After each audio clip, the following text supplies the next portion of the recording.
Hello and welcome to today's episode of Rich, Simple, Human. I'm Lindsey Frances and today I am joined by the absolutely wonderful Lola Chapman. Lola and I are diving into a conversation around all things philanthropy, giving, charity, and most importantly, when helping is hurting. This is a fascinating conversation where we unpack from a number of angles, both the work that Lola does, my own experiences in philanthropy and giving, and what happens when we don't ask the right questions or when we allow our ego to really drive our gifting. This is not somewhere you want to be. So stay listening, stay tuned. And of course, as always, please subscribe to the show because then it grows. It's the only way these messages get shared in the wider world. Lola, welcome to the show. I'm so delighted to have you here. Lola, you are the Chief Executive of Oxford Initiatives and the Senior Area Director for Europe at One Collective. Gosh, I feel like I've really scored a winner getting you on the show here. Thank you so much. One Collective is a global non-profit. It works in 40 and more countries, and it really focuses on making sure no one is invisible and everyone has access to what they need, physically, emotionally, socially, and spiritually. You champion the One Collective's catalyst model of holistic community transformation. And what's important about this, it's one that empowers rather than creates dependency, both across the UK and internationally. And creating dependency is not something we want to do. I think everyone will agree with you that we want to empower and encourage. I am. I'm delighted to be here. Thank you, Lindsey. And thank you for that intro. Let's get started with the show, Lola. Are you ready to go? So welcome, Lola. I'm really pleased to have this conversation. We've been waiting for it for quite a while. I'm going to start by asking you about the charity you lead in the UK. The work of Oxford Initiatives and One Collective. Oxford Initiative serves as the UK partner to One Collective, which is the global nonprofit. And we are all about holistic community transformation. Like you said, no one should be invisible. Everyone should have access to the resources that they need. And we are about bringing people together to reach those people on the edges of our society.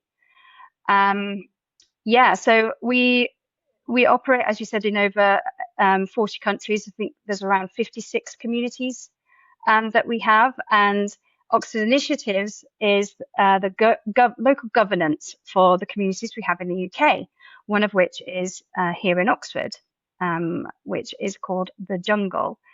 So I don't know if that was something that I think we've spoken about it before, Lindsey, but this is an incredible community that was started within a 1960s shopping centre in the middle of Cowley in Oxford. And the brilliant thing is that many people would look at Oxford and think of it as this place that is extremely rich in resource.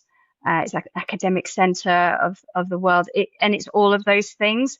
But there's also this other part of Oxford that people don't get to hear about. It's the part of Oxford where, 1 in 4 children live under the poverty line. It's the part of Oxford where people are expected to live 15 years less than they would in the north part of Oxford, the richer part of Oxford. And it's a place where there is huge amounts of financial struggle, low self-esteem, and loneliness and isolation. So there, the Jungle is bringing people together to meet those needs. Thank you so much for sharing that, Lola. And I think that concept of the rich living alongside the poor is unfortunately a model that we're seeing accelerating globally. We are seeing grotesque inequality in the Western world, and we are going to see more and more of this in our communities where we have the very, very affluent and the very much less so. And this, of course, with AI is driving a huge change in education in terms of access to learning. And I don't know if you saw the stats yesterday, about the literacy levels falling in those lower socioeconomic Mm, classes, both in America and the UK. We're actually going back in time. We went out in the world as developed countries and tried to teach everybody to read. And of course, the Bible was a big part of that. And we're actually now seeing the reverse, where literacy is being withheld because children are mm. spending so much time on social media and apps that they're actually not reading books anymore. So we're getting this huge wedge being driven between the two. We could have a whole show about that, but we won't. Yeah, I think you're right. The rise of AI and technology in general, those social media apps that obviously the algorithms are queued up for driving more division and more extreme views. And of course, that very much feeds into fear and this sense of, we've had this conversation before, of the other. Um, it's a them and us situation, and they're very frightening, and we have to stay away from them. And that, it might be whether that's political or religious or, it could be about anything, but it feels as though we are much, much more combative and therefore divided. And humanity, that sense of generosity and grace and kindness and seeing the humanity in another person is becoming less and less visible. Um, so yeah, I can see it. I can see it in our communities. I can see it in the way it impacts mental health, and undermines a whole person's life. We talk about holistic transformation because all of our, you know, everything is connected. If we are feeling, if we are isolated, if we are divided from our neighbor, from the person next to us through whatever means, then we do not have the network to avail ourselves of the resources that are available around us because we don't have it's that question, who do you call at 2 a.m. when the wheels have fallen off your entire life, right? Less and less people have that person that they can call. We have a loneliness epidemic.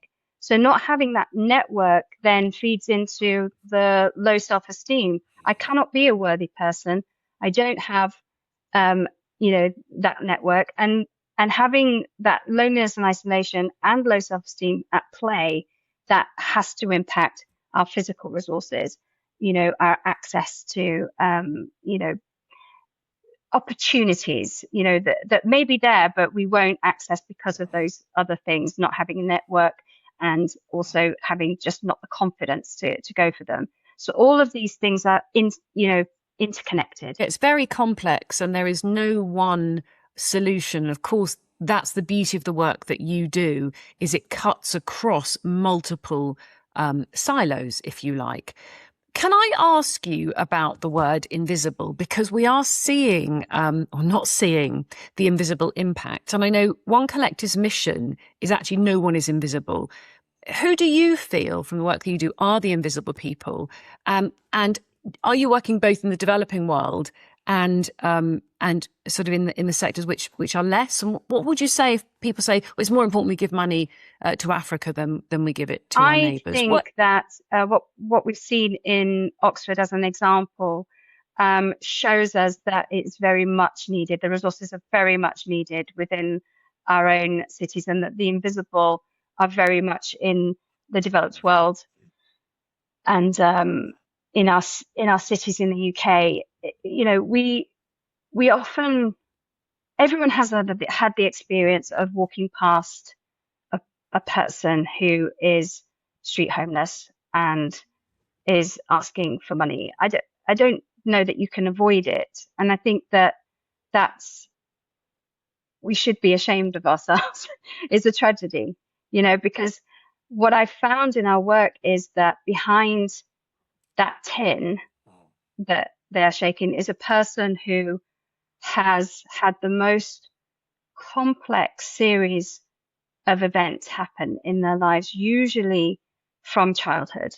something, something that has been completely out of their control. Many of the people that we work with in Oxford are in recovery from addiction. They have been given drugs and alcohols, or both class A drugs, since from the age of between the ages of 6 and 13 is usually when they start. That's the children, So first of all, we've let them down, and then that sets off a series of events, criminality, to feed the habits, time in prison, a complete disenfranchisement. And then they come out, and what do they do? And so that many are trying to do the really good work of recovery. But what I would say is there's a need within that to have a holistic approach. It cannot just be you go to your NA or AA meetings and you go home to the four walls of your, assisted living or whatever it is. This is a dangerous place where dark things can grow again.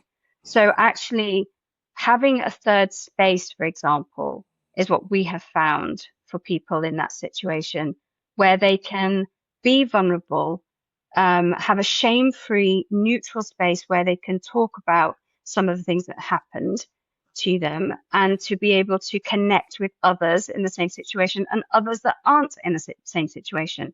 Because it can't just be that they're there on their own in a group. There's got to be that sense of integration, all of us walking alongside one another. Many of us, nobody can say that we have, that we're not susceptible to anything that anyone has been through that is in recovery. It's just a lie. But the problem is they have this low sense of worth and this deep shame. So actually getting that out in the open, in a third space where people can hang out together, chat, connect, play pool, whatever it might be, whatever that third space is, gives them that opportunity to start building that network, building their self-esteem, and actually start availing themselves of opportunity. We've had 3 guys go to university, start a course, one in criminal law, one in business, one in politics, really leaning into their experiences, and turning their experiences to the good of society. So that restoration of lives is so important, but it can't be done in a vacuum of just an NA meeting. It's a whole life thing. So I would say that person that you walk by with the tin who's street homeless, just think twice about why and how that person got there in the first place, and know that it could have easily have been you. It could have easily have been me. Yeah, I don't think many people think much further than what they see in front of them, Lola. And I love the fact that you've emphasized this holistic approach, because anybody who doesn't understand the 12-step models available out there, they are free to access. Anybody can go into those rooms and find the support they need. You can go to meetings every single day, receive a sponsor for free, for no charge. But if you're still isolated outside of a community, and there is no third space, that resurrection, that restoration is incredibly difficult. Lola, I want to move on to ask you about people who are giving, because our audience listening today are normally highly successful, high achieving performers who are already making donations to charity. In fact, some are running their own charities and also are great philanthropists. Lots and lots of people give because they care, but your point there that you've just made is we do need to be very careful about how we deliver that. We make sure that there is the wraparound support for the problem that we're trying to solve, the one that burns on our hearts, and that there is also an exit strategy for people. Can you please tell me, when does giving quietly start to hurt the people it's meant to help? One of the just to be incredibly vulnerable about my background. So, I guess the work that I'm doing sounds incredibly exciting, which it absolutely is, incredibly fulfilling, which it absolutely is. And there's a title that goes with it, which doesn't mean much to myself, but I know that titles can mean a lot to people.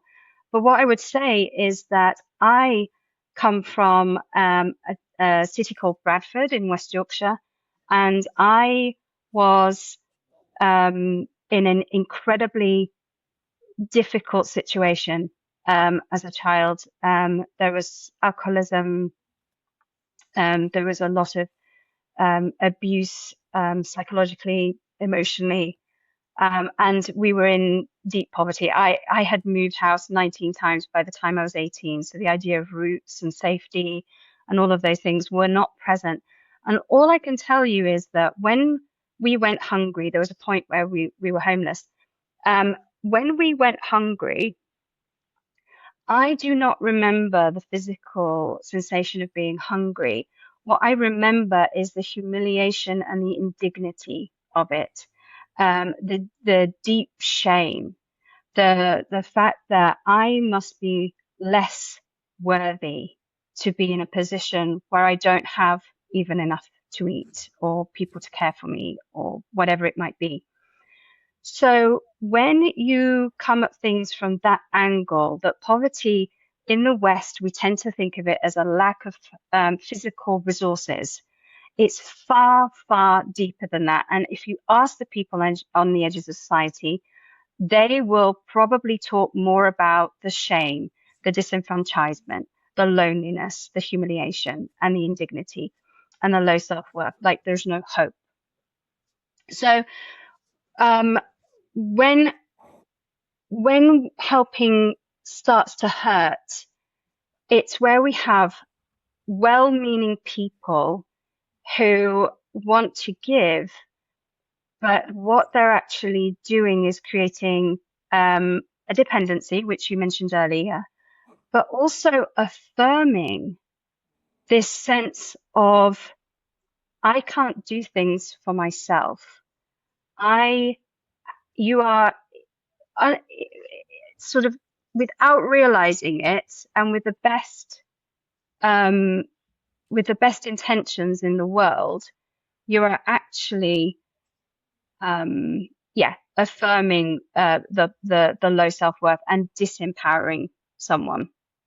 So I think that an example would be, someone could come and ask, I'm in an emergency. This is a very small example, but I'm in an emergency. I need £5 towards my rent or whatever it is.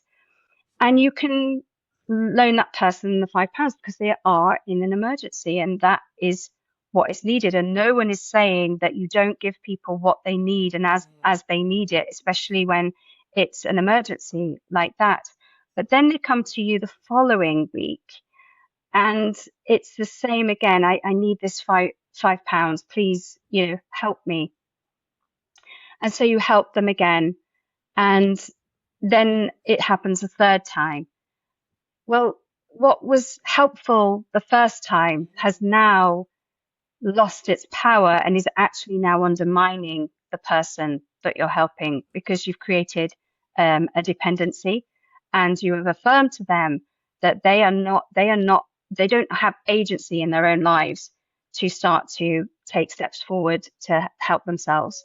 So that's what we talk about when we say that helping hurts and that sometimes giving, we have to be careful about our giving.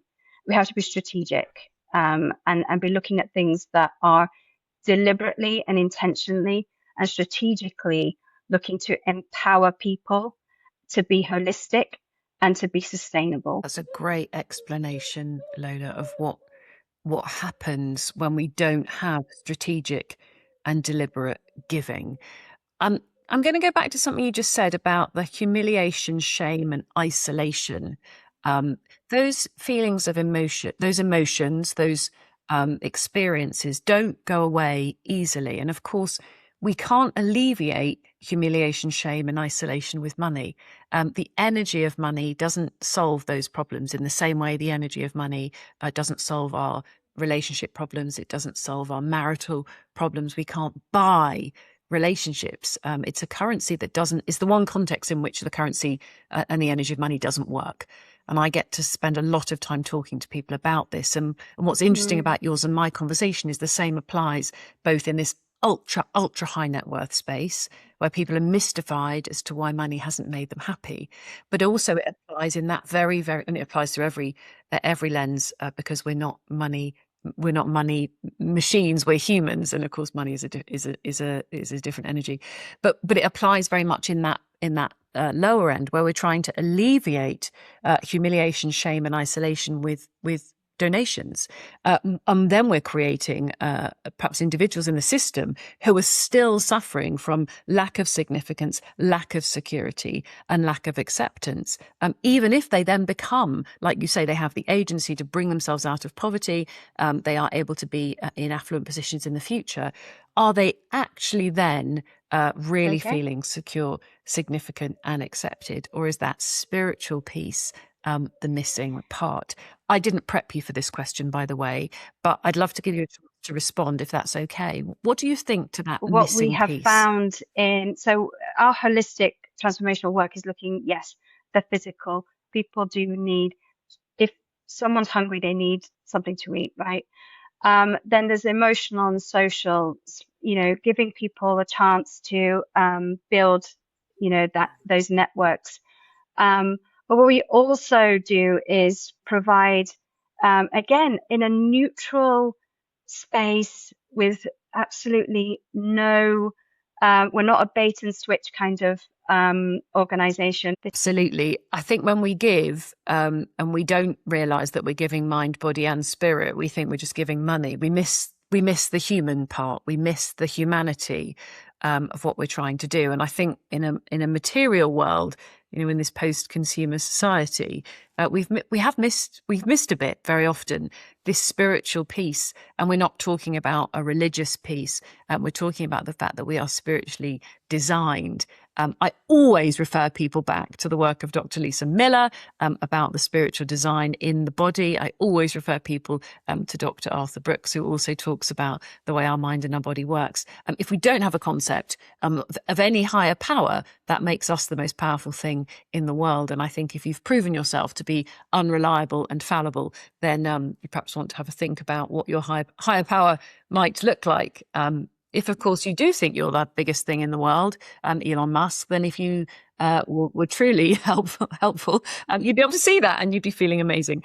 Lola, this is a great conversation and I love these angles. It's been a joy to talk to you.